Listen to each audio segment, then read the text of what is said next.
Bench with Faizal E. Brooks. This is our new football show where we discuss things that we hold close to our heart, which in this instance would be Manchester United. And their journey on how to get to the top again. Now, it's definitely been an emotional one. We've seen a lot of changes in the last, well, almost 10 years since Ferguson has left. And we feel it is now important for us to have a voice down south so that they hear us and know that we are backing them all the way, all the time, regardless of who's running on the grid or who's sitting on the bench calling the shots. We're going to be here to show our support because that's what we are. We supporters and we love them, and we're going to do this every week. And if you've got any comments that you'd like to share, please put it below. Send us questions that you have. If you've got new ideas, put it down there. I mean, we'd love to engage with you guys. It's a channel for everybody. It's not just mine, it's ours. And we're going to elevate it so that we can move forward with it. So we found the need to do this simply because we feel that there's no real voice for Manchester United in down south or South Africa, and we're going to use this platform to make sure that our voice gets heard as well. And we can only do that if you guys comment, like, and share so we can get as many people behind it as possible, because that's what fans do. So without any further ado, that's water because it's locked down.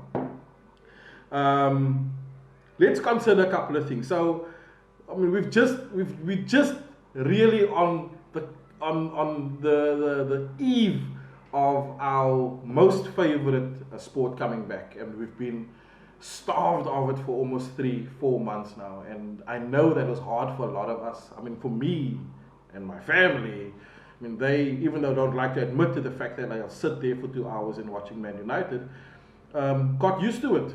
And for us to not have that within our schedule and in our roster, because you know what it's like on a Monday, it's the first thing you talk about at work is how was the game, what was the game like, what did you think about it, and then obviously who we're playing next and how we're going to do it and who should do better and who should be in and who should get out. And so now we're here.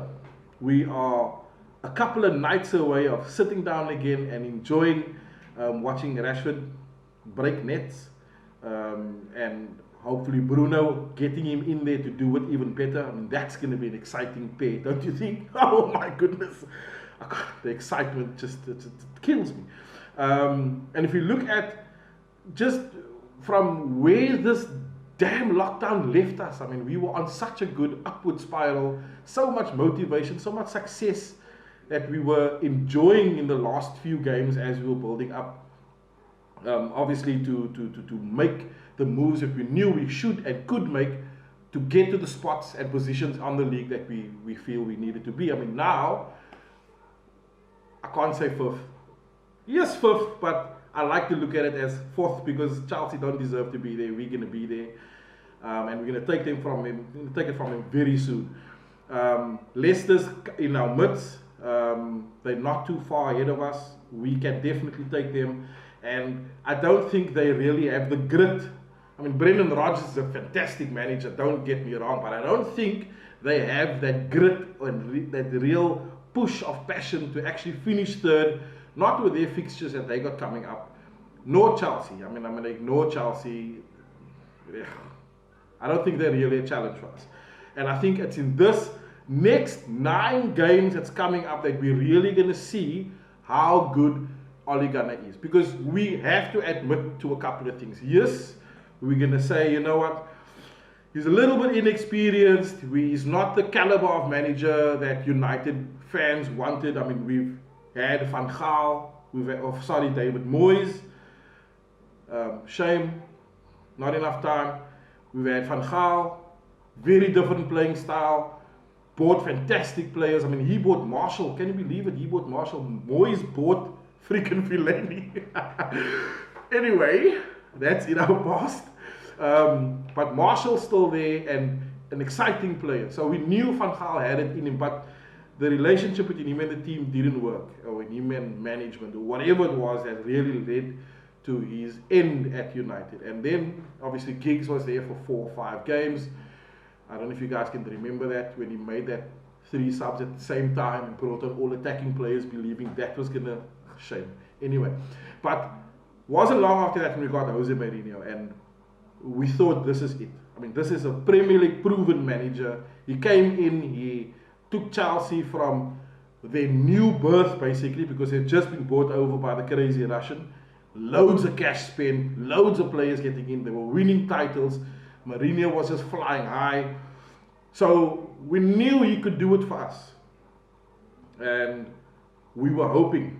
And we saw glimmers and glimpses of it, and we thought this is really going to be it. But as the relationship went on, the other side of Jose really started coming out, and we didn't enjoy that and became very frustrated, because we as United fans, it's one thing to say we enjoy winning. There's obviously no club out there that enjoys losing.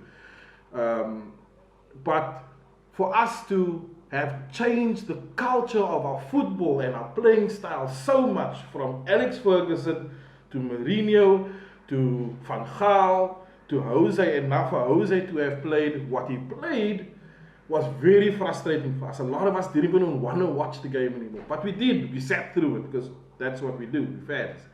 We're gonna be there, and we're gonna voice our opinion, and we're gonna make new songs, and we made one for him, and I think that's what actually made him leave, other than the haircuts that he had. Anyway, excuse me, but here's the thing. So Mourinho disappointed us, I feel. And when Ole came in as an interim manager, we thought, whew, how do we deny this guy? He's a legend at the club. He's a legend, well, he's just a legend. I mean, there's no better way to describe him, as someone who's contributed to the success of United as much as anybody else through the decades. We're talking going back 50, 60 years. He's an icon. His name is cemented at the club at Old Trafford. And now for him to make a full circle of coming back, and what I was hoping for was going to be the new approach with the old mentality to getting us to a position where we were going to be flying high. I mean, that first 13 games when he took over, insane. Absolutely insane. And that's also what shows you the good thing of a new manager taking over. And it's difficult to say, you know what, it was all him, because obviously he's got all the coaching staff that's there. But if you look at what we were playing under Mourinho just before he left to what Ole Gunner took us to, was a complete turnaround. And it was a complete turnaround in morale. And you can see that immediately with people like Rashford and Pogba, please stay, Pogba, please go. You know, we don't know. But even with him, his attitude changed, you know.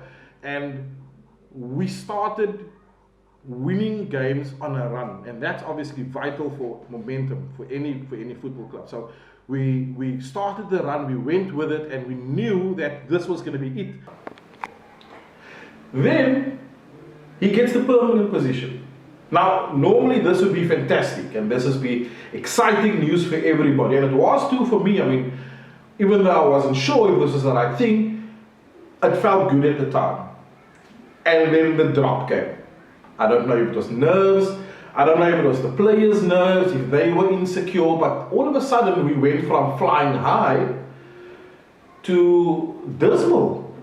And the trust that we had as fans in the team, because we can't blame Ole, we still can't blame Ole, but the trust we had in the team, that was gone. And we started looking at the players and looking around thinking, where is the problems here? What is the solution? And without really thinking it through, or not to say anything else, but I mean, we started blaming left, right, and center. It's this and it's that and it's that and it's the Glazers and freaking Ed Deadwood. But we don't know. And still today, I mean, we are still on this topsy-turvy wave of whether it's Ole is the correct man for the job, is it the Glazers, but anyway, I don't want to digress too far, but coming back to it, Ole was on a downward spiral, and it was clear that he needed assistance. And even though now he's been made permanent, they didn't really award him that opportunity to go out in January and spend £150 million, because that's what traditionally United would do, not necessarily in January, but in a transfer window. We would splurge, we would buy 3 or 4 players, freshen up the team, and not really get rid of players that we felt we were carrying along. And that's what we tended to do. But in this instance, we didn't. And it was strange because we saw we needed the help. We saw we needed someone to help or replace Rashford and Marshall when they were injured or they were off form. And someone just to come in there with competition, because there again, Lukaku wasn't performing, and everybody said, oh, Sanchez was there, but was he there? And it was just, it was just dismal. I mean, for us to stay at home and lose 2-0 to Burnley, that's horrendous. And that is when everybody started speaking out a lot louder about whether Ole's actually the right person for the job. And unfairly so, people started comparing him to Jurgen and Pep and what these guys have achieved in their first season and stuff, not really considering that holistically or in a nutshell, this is Ole's first big job. Yes, he was a coach at Molde. Yes, he was successful there. Yes, he was a fantastic player here. But judging him on, I think, more out of frustration more than anything, because whether you are a United fan or not, for United to not perform and not be on top doesn't sit well. I mean, you yes, I understand if you're a Liverpool supporter, you want to see your team win, Chelsea and Man City, but for United to not be in the mix is unnatural, because you know, and everybody know, what has been built over the last 2 or 3 decades. And for that now to be in a state where the legend that he is receives Burnley and then loses 2-0 and now been labelled as the worst season United has ever had, the least points United had after playing 24 games. Now yes, it's dismal, it's pathetic, it's unacceptable on many levels. I mean, if it was Mourinho, if it was anybody else, I feel they would have let him go, but they wouldn't let Solskjaer go. And there were many speculations around that, because a lot of people felt Ole was brought in there to lift the spirit, and so to let him go now after making him permanent would really, people would probably riot. The fans are already at odds with Ed Woodward and with the ownership with Glazers, so to fire Ole at that stage would be irresponsible more than anything else. And they then made a statement to say, you know, they're going to back Ole no matter what. Now, I'm hoping, and from what it looks like, that was sincere. Because then I think it also gave Ole that little bit of, okay, maybe I'm rushing into things here and not thinking things through, because I don't know how much about football you know, but in the background there's everything happening there in order to prep for that 90 minutes on the field. The medical team has got to be on point. The coaching has got to be on point. Social media's got to be on point. The PR has got to be on point. There's so many facets to a football club, and then there's so much more to it because it's Manchester United, that everything has to fall into place, and everything is still not in place. So for us to hold or have held Solskjaer responsible for all the waste that he was still carrying with him through this journey would obviously be unfair. And that's what a lot of people realize. And still today people don't necessarily blame him for everything, and they won't call him out. There are obviously a big campaign of people that say it's Ole out, but there's obviously a lot of people who say Ole in. And that is because I believe they have the faith and knowledge in knowing that he has what it takes. And I think it's important to make these decisions based on, does he have the right ammunition to be able to pull it off? So for instance, like with the Grand Prix, you're not going to judge Schumacher for failing to win the Grand Prix if you know you put on Foxy tires on his Formula 1 car. Now you want to fire the bra because he's not riding at 100 kilometers per hour. It's unfair. So there's a lot of work, and Ole obviously acknowledged that. And for that transfer window, coming back to it, we didn't buy anybody. What we did do is we started letting go of people that we felt we were carrying along unnecessarily. So first Chucks, and as ruthless as it was, Ole said, I'm sorry, Fellaini, you're going to go. So Fellaini went and we didn't buy anybody. And we struggled along. And even then, when we lost Herrera, so, whoa, my goodness, midfield in shambles. Who do we now look to try and carry us through? At that point, we were still calling Matic, static Matic, because of his cement block feet and not being fast enough and not being able to run. But yeah, that was it was a difficult time, and we obviously had to work our way through it. So we are now in a position where, if we look back to that, there was a lot of factors that influenced our upward movement from there. We finished the season not great. We obviously didn't qualify for Champions League, but we did manage to secure a spot for Europa League. And going into that June transfer window, there was all this hope and hype and excitement around the fact that we're getting Bruno Fernandes, we signing Koulibaly because we had looked at him before and we're definitely going to get him, and And obviously with every transfer window, there's easy 30 or 40 rumors about players coming and going from United. So it's always difficult to believe, and that's why good sources are hard to come by. But there are relevant people and reliable people you can count on, obviously. Not a league in Canada saying Ronaldo's coming back to United. We don't believe stuff like that. But with credible news comes a lot of security, or comfort, maybe is a better way to put it, because you now know that the club is doing things, and United is not a club to keep their cards to their chest. If they see something's good and it's about to happen and it could happen, they leak it so that they can have better PR. So when people are spoken about, we know that there is some truth in it to a degree. And when we spoke about Koulibaly, what a guy. 90 million pounds to secure probably one of the best centre-backs in the business. Hard, strong, forward-thinking centre-back, playing for Ancelotti. So defensively, we know he's defensive minded, but he's also able to attack.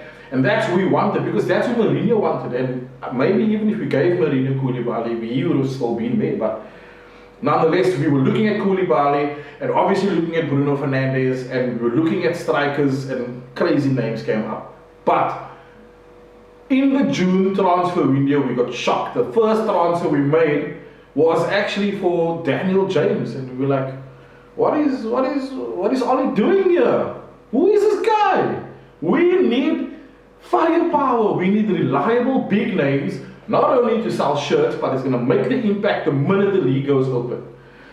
Bought Daniel James. Nobody knew who he was. A little bit of rumors, a little bit of games that we could go back and check. Okay, he played a little bit for Swansea. He's good and he's fast down the left. He's a left winger, so maybe he's the new gigs because seeing at his Welsh and But nonetheless, nobody knew enough about him to really say this was a great buy for Ole. So there wasn't a lot of hype around it. We got someone in, youth player, we're going to use him here and there. And then the big thing happened. I mean, we signed Harry Maguire for 80 million. And everybody's like, what? Why? Again, we become Brexit United, where we end up only buying English players. And why not go for Koulibaly? Was proven. And at that time, we didn't really look at it because we're fans, so we look at it emotionally, and we wanted Koulibaly because it's Koulibaly. My goodness! We went for Harry Maguire, and we kind of crucified him before we had a chance to play. And so when we came to the closing of the transfer window, and we made a surprise move for Wan-Bissaka very quick. That was amazingly done by United, because we know they don't normally sign very quick. They can take 5 years to do what they will. But that wasn't the thing. The thing is, we were chasing Bruno Fernandes. So Bruno Fernandes is in the air. There's a deal done already. Basically, we know that if Sporting Lisbon don't accept X amount as an offer, they must give Bruno Fernandes a bonus for staying, and all this nonsense legislation and stuff that was coming along, which is making it very irritating, I'm sure, for everybody. But there was no Bruno Fernandes. We had signed Daniel James, no Bruno Fernandes. We'd signed Harry Maguire, no Bruno Fernandes. We signed Wan-Bissaka, no Bruno Fernandes, and that was annoying us because we knew that one of our weakest spots was at the central midfield position, the central attacking midfield position. If you play any of the soccer games, whether it's PES or FIFA, you know that is your pivotal position, is your CAF, your central attacking midfielder. And for us to not have signed someone like that, to now go back and renew Mata's contract, for us to renew Matic's contract, for us to not invest in our attacking power up front, other than Daniel James, is very disconcerting for a lot of people. I know for me, I was freaking annoyed, banging my head against the wall. I couldn't understand it. But in spite of all of that, when we now started the league, we saw Wan-Bissaka. We were like, oh my goodness, this is Wan-Bissaka. This guy is like Spider-Man, jumping all over the place, blocking everybody coming at him, running at people, taking people out. We never knew, because we never ever gave Wan-Bissaka the light of day, because we were never looking at him. As far as I'm concerned, this was a surprise move, and all of a sudden, this guy's in the team, wearing a red shirt and earning it. He's making people like Ashley Young, who dedicated service to United, don't get me wrong, look like less than mediocre. He gave Luke Shaw a run for his money, because Luke Shaw obviously is opposite number on that side on the left. He said, come on, this guys, this is what we need to do. So young, spirited, fantastic right back was now secured. At that time, we were maybe looking at Mounier from PSG and hopefully getting him in as a right back there to kind of fill the gap, because Diego Dalot was too young to do it. And Wan-Bissaka definitely fixed that for us. And obviously, Harry Maguire's there now. You know, the cement block head of a guy standing there in the middle is intimidating to a lot of people. You intimidate me if I'm just walking down the hill, I'm going to cross the street if I see someone big bra coming towards me. But nonetheless, we now had Harry Maguire standing strong, and obviously next to him was Lindelof, and then obviously Eric Bailly, he was injured at the time, so it would be Lindelof and whoever else can fill in there. I don't like to say full in there, because if we get to full, I don't want to speak about full anything. But we would end up with Harry Maguire there, and whoever would stand next to him. And we now ended up with a formation that said, okay, fine, defensively we're good. I'm going to got David De Gea in the post. If you needed a break for a couple of seconds, we can maybe put in Argentinia's number one goalkeeper. I mean, not many teams can have that kind of luxury. But nonetheless, Sergio Mendes Mayer was there if you needed him. But David De Gea, world's best keeper in the post. In front of him, we have Harry Maguire. Whoever stands next to him, more than likely Lindelof. And then on the left, we have Luke Shaw banging down the left, and Ashley Young also banging down the left whenever he could. And obviously Wan-Bissaka. So defensively, we were looking good. In the midfield, a little bit in shambles, because obviously Paul Pogba was still going on. So, you know, if you look at it from a team like from just in a whole, in a nutshell, it wasn't a good space, man. And there's a lot of things that Ole Gunner really had to spend a lot of time with and focus on, man. And I don't think there's anybody in the world as a manager. And I'm going to go out on a limb here, and I don't care who he is, I don't care who, even if you bring back Alex Ferguson, there's nobody that's going to be able to walk into the locker room and have a consistent upward results or upward movement all the time at the flick of a switch. Nobody. There was absolutely the amount of damage that had been done at United from the players. The players is only one thing, like from the infrastructure, from the medical team to upper management. There's so much damage that Ole Gunner now has to come in and say, fine, and we put out this fire here, and we put out that fire there, and we do what I can here, and we'll do what we can over there. And that was evident. I mean, all of that is something that reflects directly onto the style of play or the type of game you would put out for depending on the opposition. And we went from 4-3-3 with a 4 and a 1, which would obviously be Matic or Fred, and 2 in front of them. And when Pogba was fit, it would be Mata and Pog, and then obviously the 3 running in front. And that changed to 4-2-1-3 to 5 at the time at the back when we were playing the bigger teams, and now it's we're playing long ball, then we're playing short ball, counter attack. It was just, you couldn't predict Ole Gunner's gameplay or strategy for the next game. Only because, and this is where people I feel got it wrong and were maybe a bit unfair. They say it's his inexperience. I actually think it's his intellectual football brilliance that actually allowed him to navigate that hurricane or storm of whatever United was or is, to a degree, but was at the time. And so moving through it was going to take an above average person, and this is why I sit here and I feel that firstly we have not seen the best of Ole Gunner Solskjaer. So far we've only seen the Ole Gunner who had to patch the tires, who had to make quick fixes, who had to do with what he had in order to survive and win and put the team in the direction that he felt was the best way to go.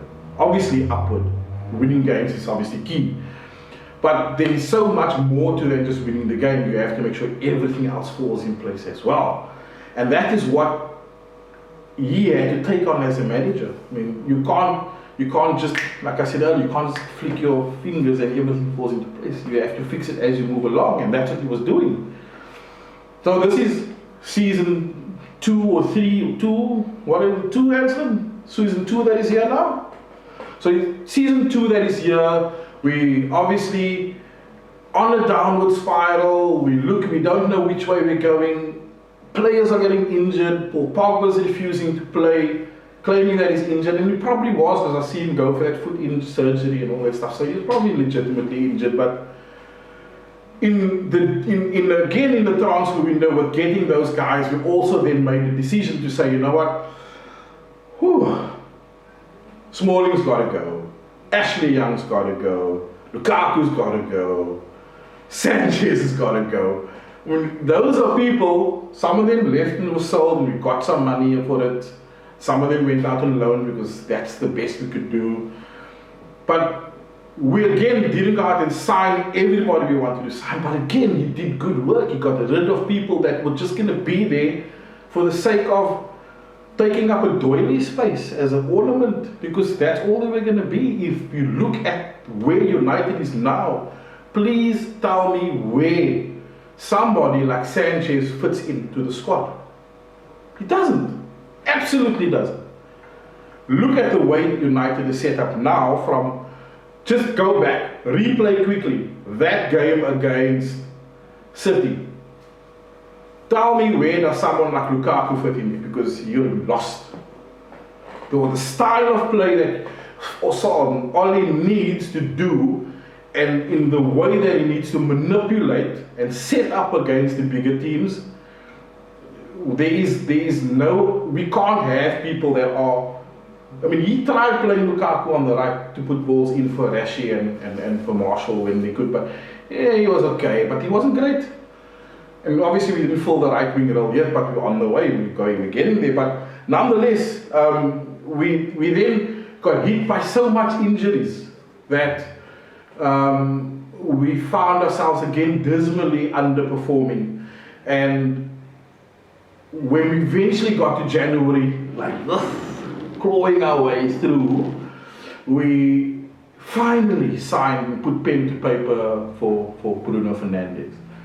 And even that took the whole freaking January to do. And in January, that's when we lost to Burnley. We shouldn't have done it with or without Bruno Fernandes, but we did. We lost to Burnley. We won Norwich 4-1. We lost to Burnley 2-0 at home. It's crazy. I mean, we lost to Liverpool 2-0, but that's understandable. I mean, I don't know why the FA hasn't done drug tests on them, but they're obviously on steroids and are obviously taking like substance to obviously get them by, but we're not going to talk about that because Jurgen Klopp looks a bit psycho. So, but we lost to them. They were lucky to win that game, even though it was 2-0, because we had them in many parts of the game. We could have taken them, but we didn't. We lost. Water under the bridge. And the next game after the Burnley loss was the Wolves game. And that's when things started obviously changing, because now he had Bruno. And in putting Bruno, in fact, with the first game, he didn't play Bruno as a central attacking midfielder. He actually played him as just a central midfielder, actually sitting back for most of the time and providing. Now, you know what, I looked at the game and I was so annoyed with, freaking hell, Ole, why are you doing this? Go out there and attack. But Wolves is a different animal. They fight in packs, you know. But it's a very difficult team to play against, and they have definitely been one of my favorite teams to watch. That manager is brilliant. They don't have a lot of squad depth, but the players that he's put together and how they were able to maneuver through the season was amazing. They up there with us fighting for these positions of 4th and 5th, and they might, if they do well, be able to actually be in there with Champions League for us, and then Chelsea, where they belong, will be in 6th place. But nonetheless, we played Wolves, we drew the game 0-0. There was a good thing that came out of it. We've got Bruno, and we now going to play with Marshall, and do they play well together? Well, we don't know, because he hasn't set up anybody like that. And all of a sudden, things started turning around, you know, things went crazy. But Bruno showed that he's good, we can work with him. We got in Igalo. Oh, what a change that guy made. Bruno and Marshall clicking. Remember that over-the-top dip free kick that Bruno put in for Marshall to score? Amazing. But now we could see the type of play and the style of play Ole Gunner liked. And obviously with people like Igalo still coming there. Remember that City game, Igalo was a pillar of strength there right at the end. But he now was investing or getting players in, even though it was just Bruno. I sometimes feel like Bruno's 3 or 4 players, because that's the type of impact that he's made. But he is now in a position where he's acquiring the players that he wants, that he knows will play the style of football that he would like to bring back to the franchise and empire that we call Manchester United. And the next 9 games is pivotal. I mean, that is crucial. Obviously, because you know we need to win 9 games in a row. We need the 27 points, of course. Are we gonna? Difficult to say. But I feel we can, because we look at the amount of squad that's come back. So Ollie's gonna have so much more people at his disposal, which is Rashi's back because he's fit and injured and done some beautiful work during the lockdown. Handing out all the food parcels really made me proud there. But Rashi's back, obviously. Tony Marshall is still there, fantastic. We've got Daniel James with a bolt of speed. We've got Pogba coming back. I'm so excited to see if he's going to play Bruno and Pogba up again, with like next to each other or alongside each other, or how he's going to set them up. It's going to be crazy but exciting, and it's a nervousness that I'm not used to all the time. But at the end of the day, we are faced with a very peculiar situation. We're now a couple of days away of facing Mourinho. And we know that he hasn't done well against us before, and it has a tendency to not do well against teams he once managed before. So I've got a good feeling. If you look at the lineup for what we have, we've got a good chance of getting 3rd. We've got obviously the 2 biggest games for me, or let's call it 3 years. The Spurs game on Friday. Ooh, I think we're going to take them. We're going to embarrass them. Spurs game on Friday, the first one, and the last one is the Leicester game.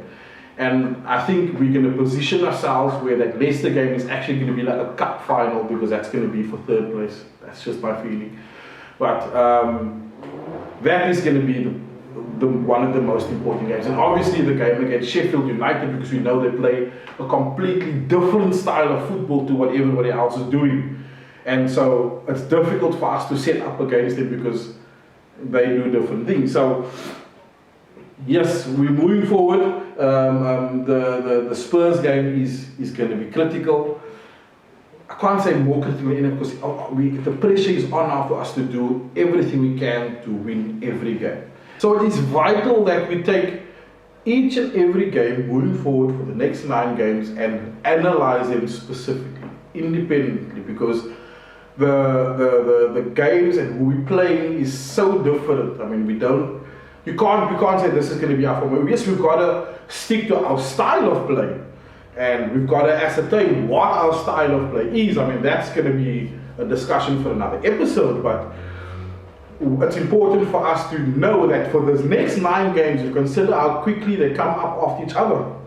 We have to be as versatile as possible to pull off the 3 points, get the W whenever we can. That's going to be vital. I mean, the Friday night's game is going to, obviously, like we said, is the big kicker. I mean, we're going back against Mourinho, and we're playing Mourinho at Spurs, eh? Anthony? Yeah, so, I mean, we know they don't have home ground advantage because they just don't. They're in the new stadium, they haven't played there for, I don't know. But importantly is we're going back again at Mourinho, and we know he doesn't do well against teams that he's managed before, but more importantly, juicy bits is obviously this is going to be Pogba's first confrontation with Mourinho since Mourinho left, or Pogba sent him out. So this is going to be juicy. We have to consider what that's going to be like. Are we going to set up play around Pogba? Are we going to set him up around Rashford? This is going to be Rashford's first game playing in front of Bruno. Is he going to play on the left? Who's playing on the left? It's so crazy. Guys, do me a favor. Tell me who you feel is going to be in the lineup Friday night. What formation you feel Oli must play on Friday. We'll definitely have a chatter and a banter about it for our next episode. The next episode is going to be crazy because we're going to rip apart the last game of Spurs or United versus Spurs when we graciously gave them a 2-1. We're going to pull that apart and see what was our pros and cons, strengths and weaknesses. But even that, so much has changed from that day that we have to analyze it with some caution, because obviously game changes every day. They've all been off for so long. Who's going to be in form? Who's going to need a couple of games to get used to the pace again? So many factors to consider. Let me not go on too long. Guys, I'd like to hear back from you what your comments are, suggestions for future shows, but look out for the next one because the next one's going to be great. And we're going to talk about that Spurs and United situation and how exactly we're going to take Mourinho apart. Is Kane playing? We don't know. Because there again, Mourinho's already started with his mind games, because Kane was apparently fit. Now he's not fit. What's happening? We don't know. And that's typical Jose Mourinho. So how we set up against him is going to be important. Let's have that conversation on Thursday night. I think it will be a good night. The night before we play Spurs would be a good night for us to have that little bit of a chat. So leave your comments below. Tell me what you think we're going to set up, how we're going to set up. It'd be good to hear your opinion. We all love this game. We all love United, and I look forward to seeing you on the bench with Faizal Brooks.